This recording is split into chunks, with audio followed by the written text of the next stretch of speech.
All right, guys, let's get into day four, which is goal setting and mindset. This is probably one of the most important courses or slides that you can possibly go through throughout the entire duration of our actual free community here at You Can Hire. And I really want this to be not a technical type of course or a module.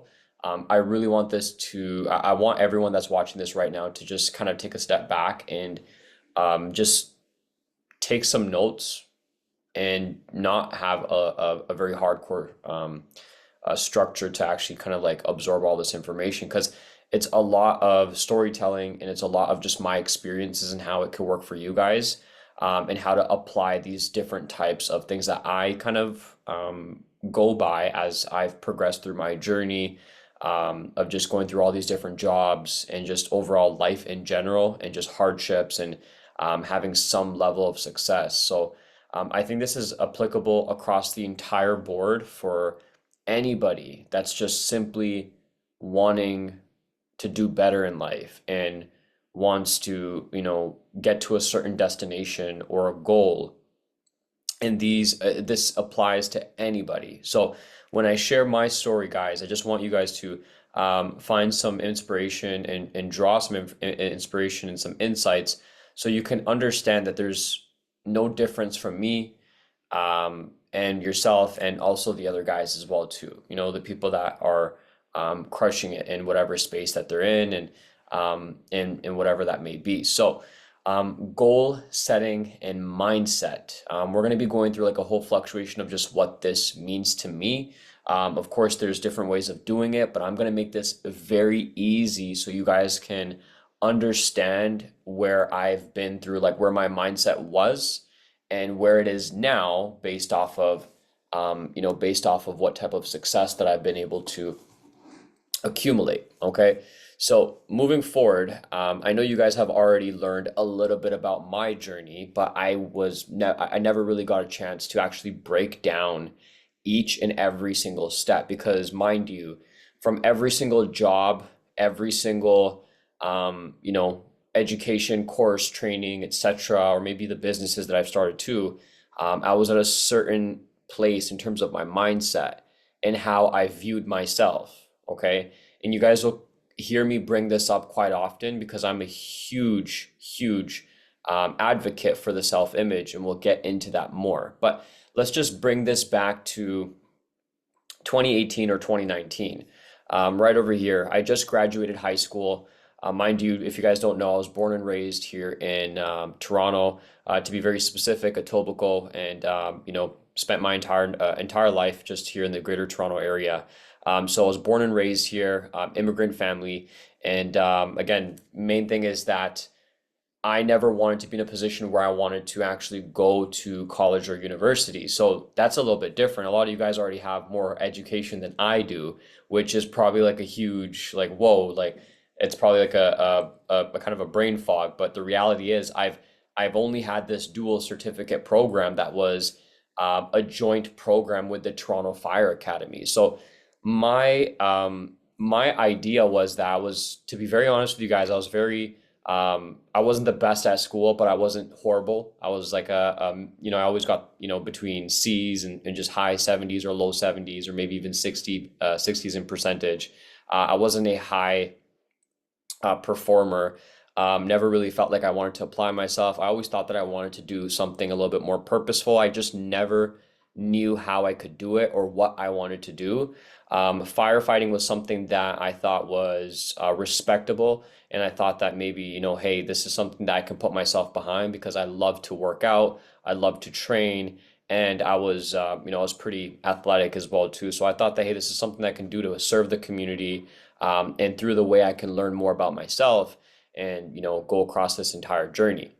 Long story short, this was a year and a half program, and I was the only 19-year-old, mind you, the only 19-year-old amongst like a class of like maybe 35, 40 recruits. And essentially, all these other people that were in my program were all 25 plus. They were all older men, women, that have come from a range of so many experiences, jobs, trades, careers, and different types of backgrounds. And I was one of the youngest guys there, and that was very intimidating for me, challenging, and also a little bit of demotivating as well too. I wasn't like didn't have the best mindset, but I was very aggressive, and I took on challenges as well too. Long story short, I don't want to spend too much time on Toronto Fire, but this was the most valuable um, year and a half when it comes to education and getting exposed to, the work environment, and also how our government and just our city operates. I was a huge fan of the Toronto Fire Department, and I absolutely love the culture. I love the job. As I was going through the training, I learned a lot about myself as well too. Mind you guys, this is probably the most aggressive and the most um, mentally straining job and physically straining job that you can probably get into. As a first responder, you show up to every single call. You're the first on scene, and being in the city of Toronto, you can imagine how much of a big city that is and how much of a working environment it requires in order to be top notch and also serve the community as well. Long story short, throughout this entire year and a half, when I first started, I just never knew what I was signing up for. But climbing, 20-story ladders, going through evolutions, live fires, real emergency situations, and also working through very rigorous training protocols and also tests taught me a lot about myself. And since I was never the person to be on time, take things super seriously, and also had a lot of military background and just seriousness, I actually struggled. I struggled quite a bit, performing at the same level that these older guys that were, competing for this job, was essentially, something for me, which was brand new, because I thought that when I went into this program that, hey, you know what, there's going to be a bunch of people fresh out of high school, and everybody is going to be learning. It's going to be not so much of an aggressive environment, but mind you, this is a joint program with the Toronto Fire Services. So when you graduate from here, essentially you're competing for a job through the entire process. You're competing for a job. And the reality is, right now, there's around more or less like maybe thousands of applicants that want to get into Toronto Fire, maybe even close to like 6 or 7 thousand. And we got all over people all over Canada that want to get into specific departments, in different municipalities. Toronto's at the highest point because again, it's the capital of Canada, right? So when you actually go and you actually get into that process, when you get into how you operate and you learn more about the job that you desired and what it requires, the entire, how much competition there is as well too, you'll realize that it requires a certain level of focus and dedication, which I think I lacked a lot. But I realized through the entire program that I had to fine tune myself, get out of my comfort zone. I was scared of heights. I was also scared of confined spaces, and I had to overcome all that stuff in real time. Also, being probably one of the youngest guys in the team. Long story short, I graduated, passed all my NFPAs, my CPAT, and also was probably one of the most prolific, recruits and the youngest guys coming out of this intake. Long story short, as I graduated from there, now transitioning into where I was, at the Pearson Airport, I wanted to go ahead and, apply some of my skills and get into an entry level job. And as I was trying to get into the fire department, I realized that, hey, you know what? I need to get into an environment now where I can just start making some money, and I can start adding some things into my resume to start showing the department that I'm working in various environments with different security protocols, clearances, and managing people as well too. Long story short, I worked as a CSR, which was under the Canadian Border Services Agency, as just a customer service representative. at the transborder inside Pearson Airport. Long story short, this was a really great opportunity in a place where I can gather a lot of experience. What this had taught me and how this actually molded me as well, coming from the fire department, having all this experience and all this training, and then going into the airport, there was still a lot of relative experiences and things I learned about myself mentally, and also, skill wise that I applied directly when there would be a huge herd of people coming from international flights, like, India, um, you could say Afghanistan, or, Europe, Pakistan. Like there were so many international flights where there'd be waves of a lot of people, like hundreds and hundreds of people just coming into the border services area, and I would have to basically manage everybody. I've had no experience doing that, but again, when you're faced with a task, either you figure out a way to get the task done and you get good at it, even though you kind of suck a bit in the beginning, or you don't perform and you lose the job, right? Which is kind of how things kind of go here. And I think that goes everywhere as well. Long story short, I did this for only 1 year and I realized that, hey, this is actually not cutting it because the pay was too slow. And I didn't want to actually get into the Canadian Border Services just because of in intake. I did clear I did pass the clearance, but I never wanted to go remote all the way to Alberta in the mountains for 2 years as a remote border services officer. I thought that was outside of what I wanted to do.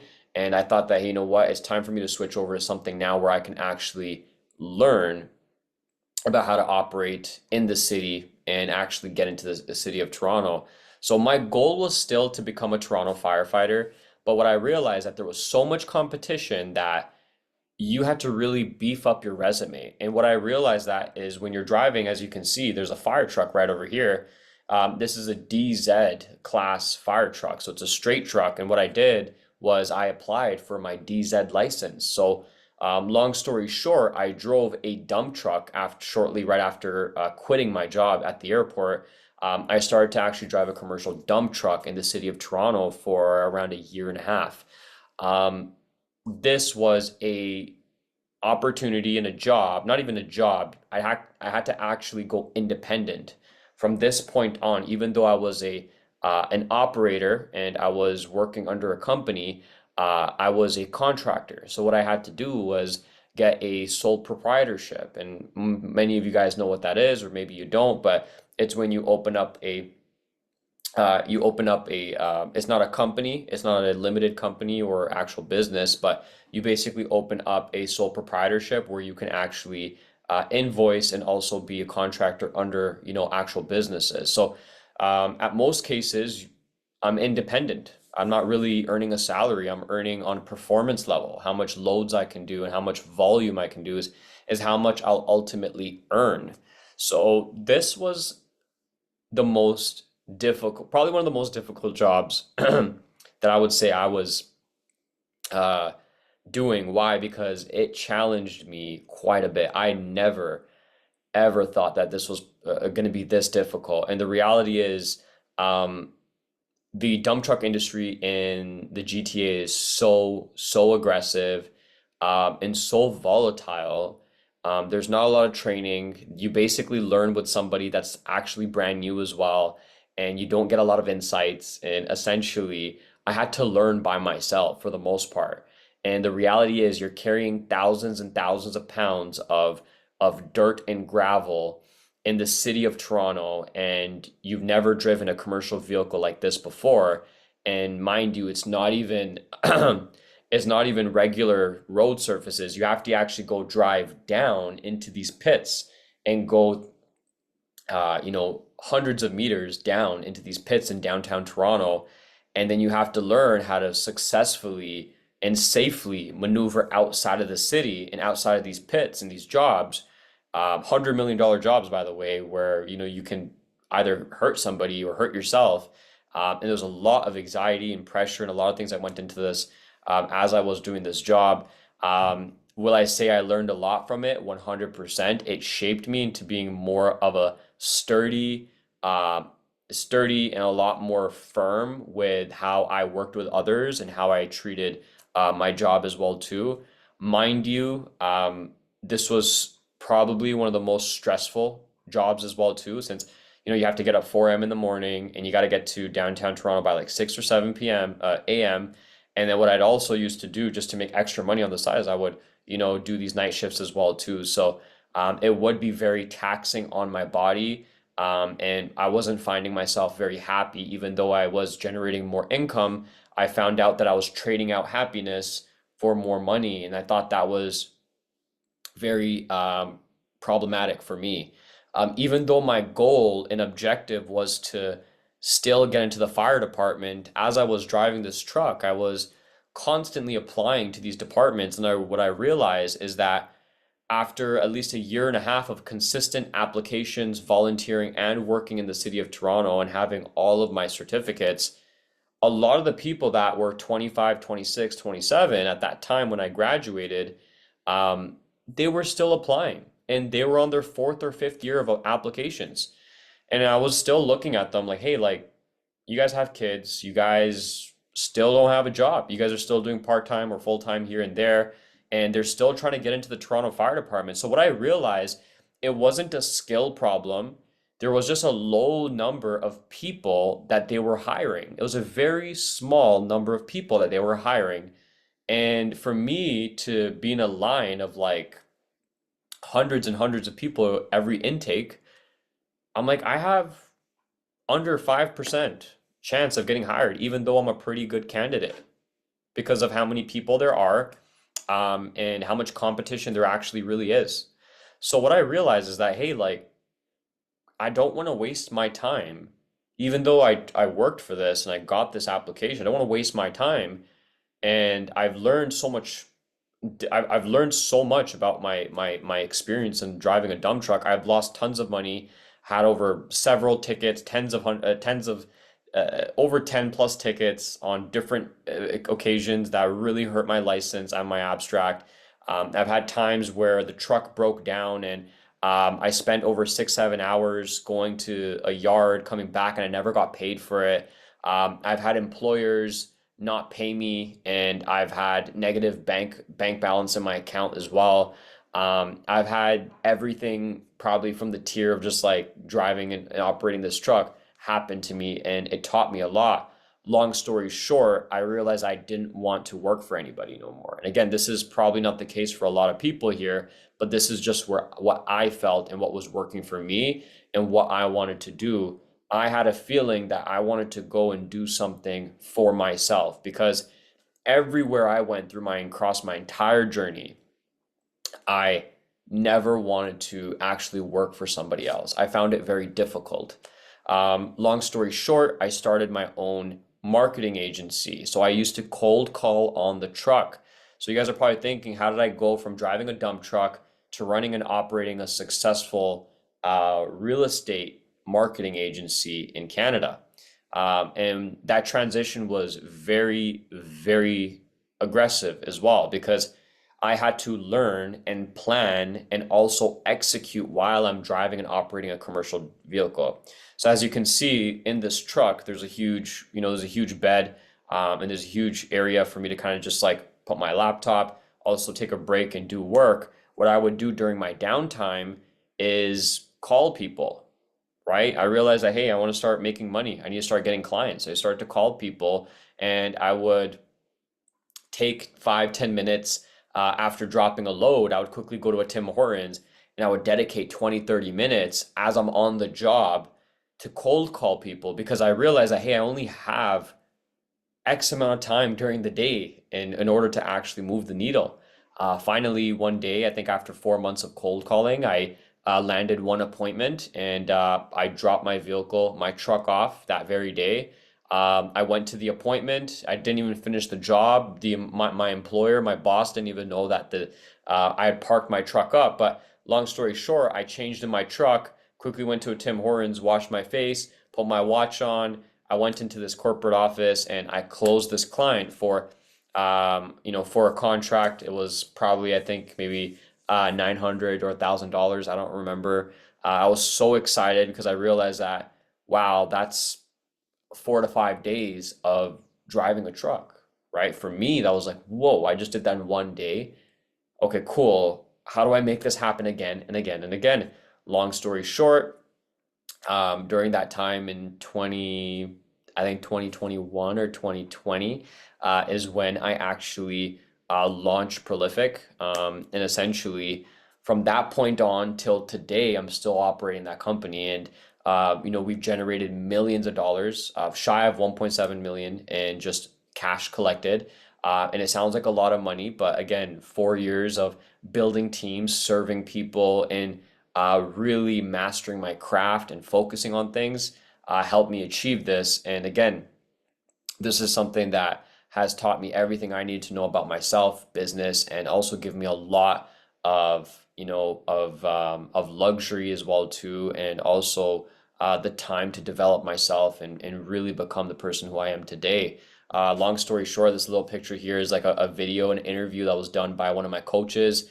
He interviewed me when I hit my first $17,000 month, and this is me in my corporate office in Mississauga. I had this office for over maybe, I'd say, a year, and I was just operating and working by myself in this office. No employees. All my employees were remote, but I decided to go in the office.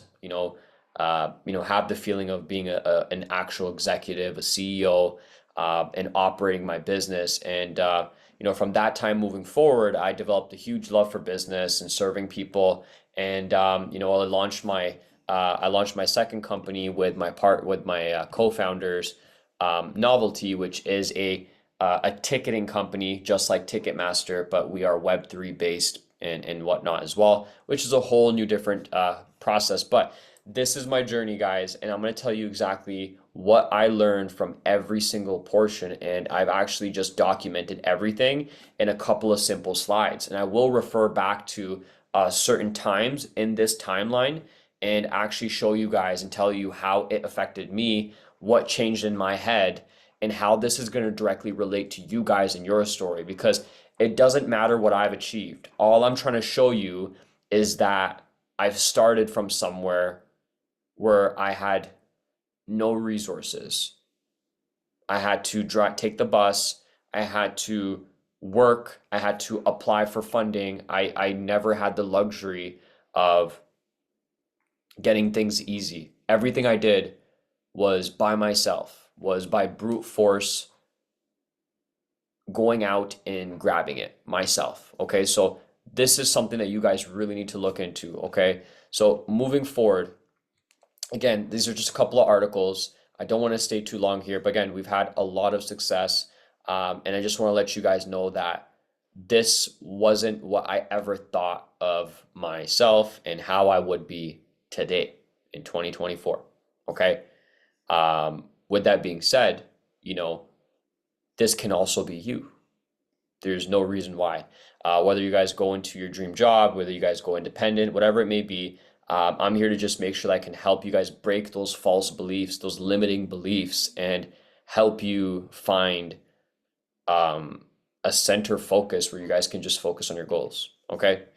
Now we're going to start off with how I overcame hardship and stayed consistent. I'm sure that you guys all feel a level of pain and you guys feel a lot of adversity. You guys have a lot of trauma and a lot of past negative experiences, maybe from your parents, maybe from other relationships, maybe from employers, maybe from, maybe something that you guys deal with personally, right? About yourself.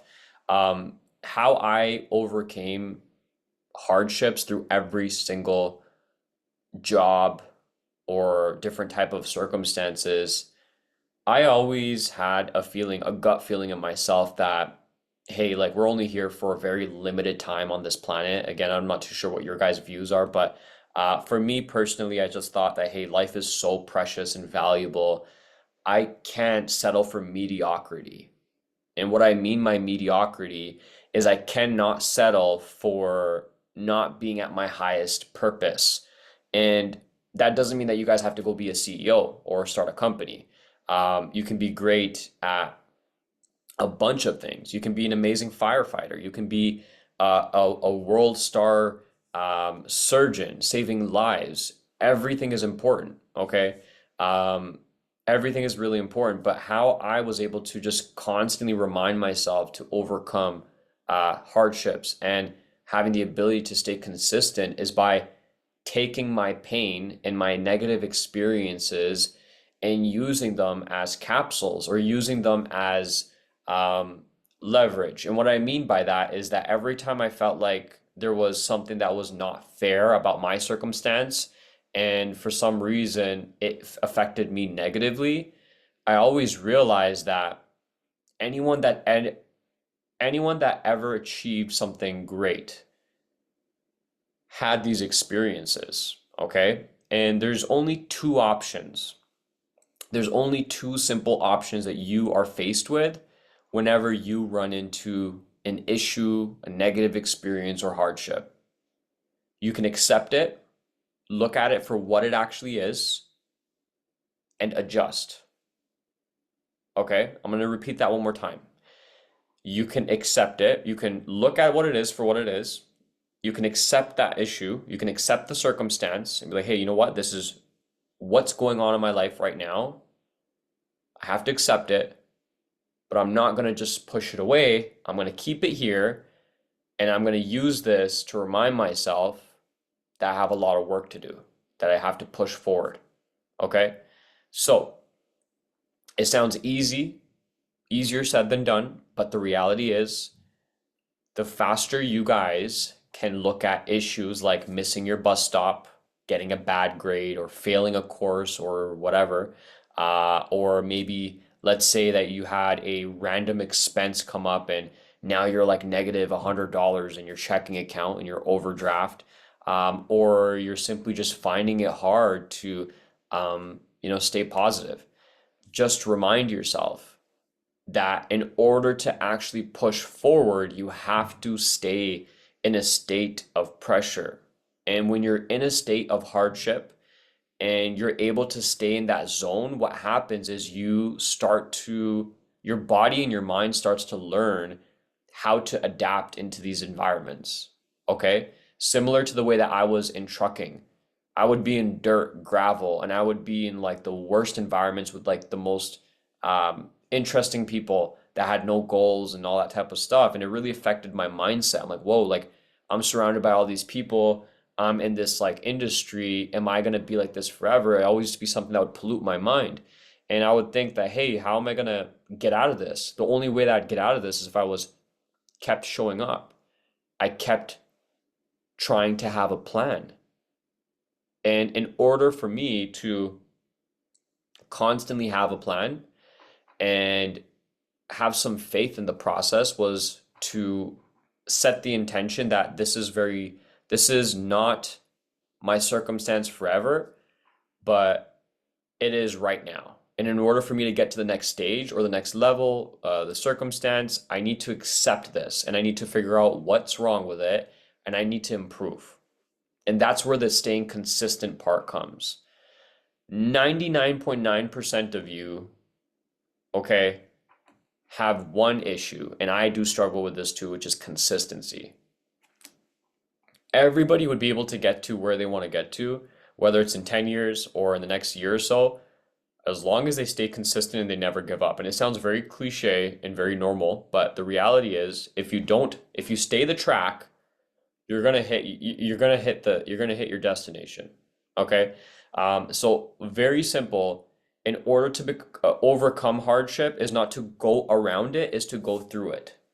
Okay. If you're feeling stuck, if you're feeling pain, if you're feeling like, life isn't just getting better and it's just very difficult, I'm gonna remind you that you simply don't, you might not even have the opportunity to get up in the morning tomorrow. I'm just gonna let you guys know that's the harshest way to think about it. So the reality is you guys need to be grateful about your journey where you are today because the reality is it's your life.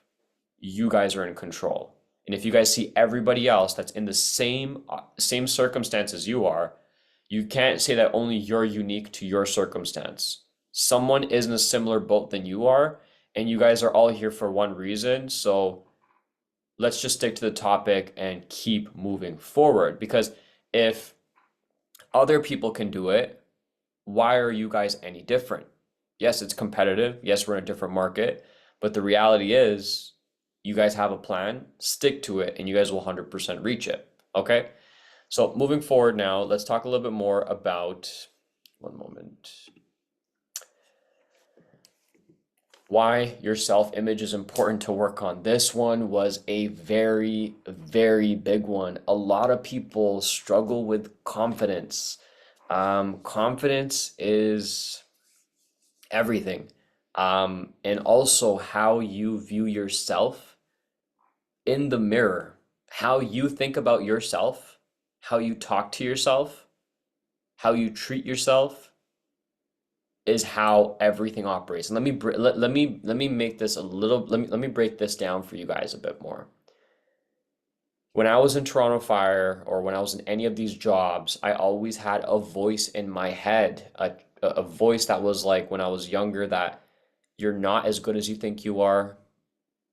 You're just not as talented and you're not going to be a high achiever. I'd always had these negative voices or pre notions that were already built into me because I was never, I wasn't a very confident kid growing up. Very simple, right? So how do you use your self-image to help you get whatever you desire?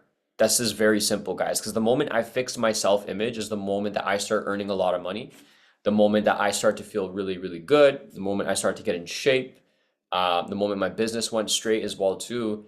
It all starts with your self-image. So when you guys ask yourself and when you guys go to the mirror and you guys think like, hey, how would I describe myself as a person if people were to view you, right? Or how would you judge yourself and what would you write out, right? So the reality is, if you guys can find those specific areas in your, in your characteristics, your personality, just how you view yourself, and you guys are honest with why you guys are maybe not going to the gym, or maybe you guys don't get like, have the best relationships with people, or you guys can't develop positive relationships or communicate with people. This has to do with how you view yourself. So the moment you guys can accept that you're just not perfect, but you guys can choose to be better and you guys can continue to actually learn more about how to use this specific framework, you guys will be in a position where you guys can take accountability, and most importantly, you guys can be honest about who you are and what changes you have to make as well too.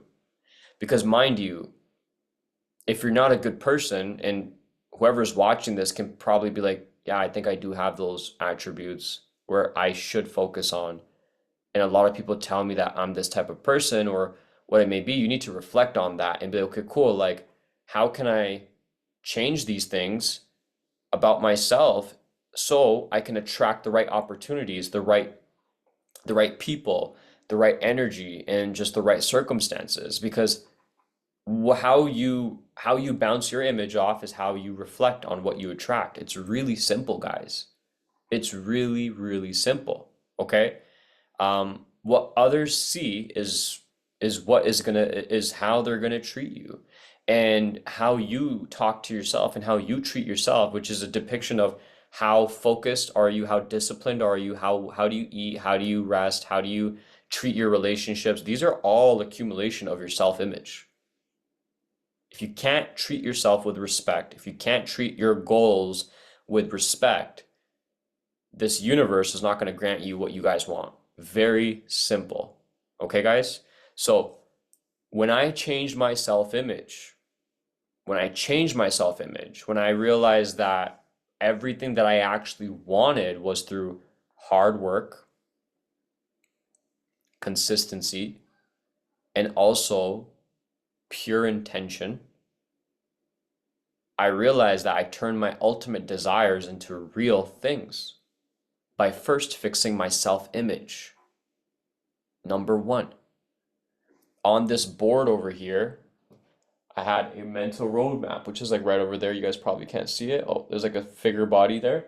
I realized that in order to optimize my entire life, I need to optimize my mind and my body first, right? These are our vessels. So, in order to actually be a high producing individual and crush your goals, is by assessing everything that you do on a daily basis and how you treat yourself and working on your self image. And everybody's a work in progress. I know everyone here that's watching this video right now has probably 4 or 5 things that they're like, hey, I wish I could be this person. I wish I could have this six pack. I wish I could be more smart. Oh, I wish I can stop having money problems. Everybody can solve this by addressing it, accepting where those faults are, and then making a progressive change towards that. That's what you call a successful person that knows where they are and then where they're going and makes a steady pace towards that goal. There's no final destination, guys. Okay? So, and one thing I will say and I recommend is I'll put the link in the description under this module. There's a book called Psycho-Cybernetics by Dr. Maxwell Maltz. And you guys, if you guys are very in tune to what I'm trying to teach you guys, I've read this book, and all my coaches and mentors read this book too. And if I tell you one thing, that once I read this book, it changed my life completely. Okay, I started to accept a lot of things, and I started to be very progressive, and also confident, happy, and very grounded in control. Okay, moving forward now, documenting your journey and tracking your success. Okay. This is a big one. In order to, you can't just be like, hey, I'm a motivated person. Like, nobody gets up in the morning and says, like, hey, I'm ready to do the most hard work. I'm ready to just go at it. The reality is, mindset is a programming. It's not something that you just go and watch a YouTube video and put in Rocky Balboa boxing, motivation, or, Virat Kohli motivation, or whatever it is that you guys focus on, anyone that you guys feel like is someone that you guys look up to. Um, it's sheer dedication. It's just that they continue to just show up every day and they keep doing the thing that they need to do, even on the days that they feel the worst. Mind you, I still get up today, and a lot of other days where I'm just like, I don't want to do sometimes I don't want to do the work. And I'm like, the reality is someone's gonna outwork me. Someone's gonna show up and continue to show up. And someone's gonna be a lot more hungrier than I am, and eventually they'll outcompete me, or they'll outwork me. And the reality is, guys, if you guys are competing, you guys are here for one thing, you guys are competing for that opportunity, that job. The reality is there's only one seat or two, three seats. And then who knows, they might not be hiring for that opportunity after a year or maybe 2 years. You never know. So how do you make sure that you guys are top line and you guys are documenting everything and you guys are tracking your success? Okay. In order for you guys to apply this, you guys need to understand, if you guys are at the end of the slide, you guys know that I break down everything into a series of how much work you guys do, or how much units per work you guys have done towards that one thing. In our case, how many applications have we put out? Okay, great. How much can we put out per day, per week? Maximize that volume, whatever that is for you guys, okay? And how do you make sure that you guys track every single thing you've done? So if you put out 60 applications, you guys should have 60 emails and 60 numbers to follow up with, and also send emails out to follow up. The reality is 90% of you guys will not even do that. You guys just think that, hey, I'm gonna put an application out, I'll put it through, apply, and I'm gonna just pray. I'll hope that something will happen. Whereas if you watched all the videos, you see that there's things that you guys can do after the fact too, and how you guys can follow up. So how do you use this framework? This goes with how you guys track your, maybe some personal things that you guys are doing in your life. Maybe you guys are going to the gym now. Maybe you guys are doing other things. But the reality is, until you guys are not tracking everything on a daily basis, this goes for how, like, let's say your nutrition, your water, let's say that you guys never used to block out 2 or 3 hours for interview practice or maybe role playing or applications. Let's say you guys only did that maybe like once a week or once every 2 weeks, and you guys are all anticipating to get a job. The reality is there are other people that are competing at a very high level. Mind you, I have a best friend right now that just graduated with his master's. He is applying every single day for the last year, year and a half. And all of his applications require him to do essays and maybe 3 or 4 interviews. A lot of you guys don't understand for what we're competing for and what the standard of expectations are nowadays requires sheer volume and also pure consistency. And the only way to know how to consistently get better every day, every week slash month, year is to document your journey. Okay? Until I started to document my journey, I didn't hit my fitness goals. I didn't hit business goals. I wasn't able to figure out, okay, why is it that this person's able to get this done and do this much volume or achieve this? The reality is they were just getting more done every day and doing it better and staying a lot more consistent. And I know everybody here can probably nod their head. When Friday comes around, everybody's just like, Friday, great. Let's drop all our responsibilities. Let's call our friends up. Let's go out. Let's let loose. The reality is that there are a lot more people that are competing at a better level than you guys.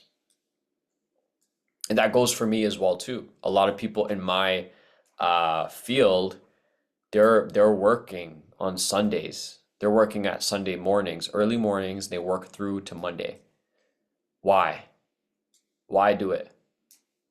You guys have come here for a better life or whatever that your goal is. Mind you, why is it that someone here, me, I'm born here too, and why is it that I work this hard? I own this house, I have my dream car, and I also bought another penthouse in downtown, right, in a specific area. I'm able to have this flexibility. Why am I still here doing this? Why? Because as a progressive person and someone that wants to build and still reach new heights, you develop a certain level of personality and you don't want to settle for less. And I want everybody here to know that if you think that you can have a mediocre mindset and get into whatever job description, maybe you can land a job, great, but how long can you fool yourself or the other people that you're not a high performing person or you're not really the person who you say you are? Okay. So what I'm trying to tell you guys is find peace in the journey, in the process, and just accept it. Okay. And most importantly, documenting your journey and tracking your success will give you a constant reminder of where you've been, where you started and where you are right now and how much work it took for you to get there. Mind you, I find a lot of people are also they give up and then they go back home to their native countries. You could do that. Yeah, it's cool. You guys can do that. It's your choice. There's nothing wrong with that. But why? Like, why go through all this? Why? If you guys start the marathon, if you guys start the race, finish it. But reminding you guys, it's not a race, it's a marathon. You have to keep running the race again and again and again because we're still doing it as well too. And other immigrants like my parents as well too that gave me this opportunity to, grow at this level too. And my grandparents, they sacrificed. And you guys have to do the same thing too, just like I am. So we're all here building the same thing, guys. And we're all in the same objectives. But the reality is, you will not get to where you guys want to go if you cannot stay consistent, stay disciplined, and focus on the specific things. Okay? Lastly, surrounding yourself with winners and positive people. This is a big one, okay? This one's probably going to hit home for a lot of people. And the reality is, if you're not where you are right now, if you're not where you want to be right now, stop wasting time with people that aren't aligned with the same goals as you are. Because a lot of you people are, people and myself as well too, I've compared myself to other people or other circumstances, and I realized that until I don't shift my environment, I'm not going to be able to perform. And really simple, guys, you guys, I don't have to get too deep into this, but the reality is when you surround yourself with people that are ahead of you and they want to inspire you and they want you to do better, you tend to get better results and more positivity, more opportunities in life, and you learn more. But I don't know anybody that's gotten anything in return from working with being around people that are surrounding themselves with drugs, negative activities. They have no goals. They're not good with relationships. They're not the best people, and they also don't want you to achieve greatness as well too, or achieve something positive.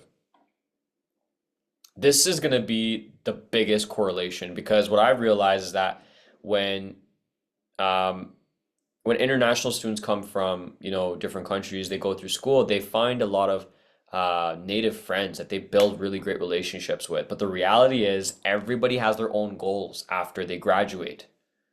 You have to establish your boundaries, stop going out when you don't need to, focus on the objective, and absolutely go laser focus because you guys have a timeline.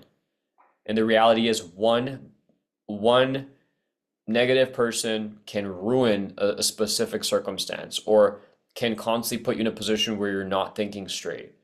And surrounding yourself with positive people that are mentors, coaches, and people that are ahead of you that want to inspire and give you resources, give you references, that's what you have to surround yourself with. And the moment I did that personally, I saw a massive growth in success and how I felt that I was using my time as well. And people will respect you guys as well too a lot more. They'll find you someone that is like, hey, you know what? You can't even bug this person. You can't even distract this person because they're so dedicated, they're so focused. It's not their fault they don't want to achieve what you want, but it will be your fault for consistently being around the people that drag you down and don't want you to progress further. And this is a real thing, guys. And many of you guys probably know exactly who I'm talking about right now. So take a second and ask yourself, is it worth it? Okay. So let's just keep it at that, guys. I think we got one more slide over here. Oh yeah, there you go. Last slide. You have nothing to lose. Okay. So I'm gonna make this really simple, guys. Again, many of you guys will probably have different insights or views, but you only live this life once. Go all in. And if you guys fear of failing, if you guys are often fear rejection and just failure in general, I fear that every day too. But it's what drives me to keep going forward. Okay. And mind you guys, it's a lot more painful to turn back and go where you went. And it's still painful to keep going forward. But can I tell you, the best thing is to keep going forward because I wouldn't be here right now trying to help you guys. I wouldn't be in this position to do this right now. So I wouldn't be in a position to help my family. I wouldn't be in a position to do a lot of the things I want to do today. And I thank myself and the higher power every day that I'm able to um, share this with you guys. Okay. And what I mean by this again, guys, you have nothing to lose. Yeah, there are things that we lose, but the reality is life is an experience. Enjoy it. You guys are here on a mission, just like everybody else. You guys will achieve it. And we're all in this community to help one another. So you guys have taken a step forward and you guys have a common trait of someone that's taking action, is keeping themselves accountable and also educating themselves and surrounding themselves with positive people. So congrats to you guys. You guys have taken the first step forward, and maybe you guys are already on the path, and I'm just helping you guys now. So that's great stuff. But guys, you have nothing to lose, and like I said, keep pacing yourself forward because that's what life is about. Okay. Worst case scenario, you guys give your 100% and you guys leave everything on the table and you guys show up every day. And let's say something that is out of your control happens, at least you guys know in your heart and in your mind, and everybody else around you knows that you put your 100% into it. Okay. And I mind you guys, when you're 60, 70, 80, or when you're very old, you guys do not want to be in a position where you're like, you know what?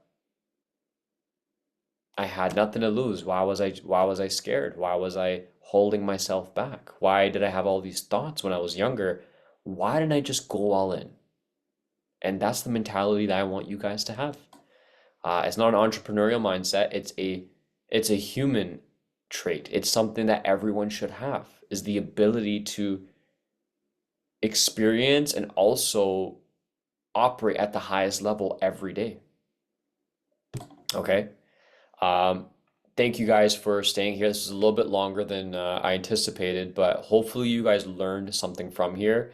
I tried to put in as much information as possible and condense things, but this is such a big topic, and I just think that I'm going to be doing this mindset, masterminding in this community, in this free community too, as well as our paid community as well, a lot more because this is so important in order to keep your mind clean and just keep focusing and moving forward. You need to revisit, you need to remind yourself and also make sure that you have these disciplines in place, because if you do this, then you know that, you know what, I'm creating circumstances and I'm creating these frameworks so I can gauge my success. Okay. One last thing too, highly recommend that you guys read the book by Dr. Maxwell Maltz. If you guys want to get a coupon link or discount link on getting access to that book, when you guys do join the paid community, you guys will get a discount code as well too. But if you guys just want to have the link below, I'll attach it here as well. This is it, guys. And again, if you haven't watched all these courses, please watch them from order going forward. But this is probably the most valuable insights I can give to you, because I'm just being very honest, transparent. I was just like you guys, and I still am. I'm a student. I'm learning every day because I accept where I am and I know where I want to go, and I'm far from that journey. And I know you guys are also far from it as well, but we all have something in common, and let's just get to it. So I'll see you guys in the masterminds, and I hope you guys enjoyed this video.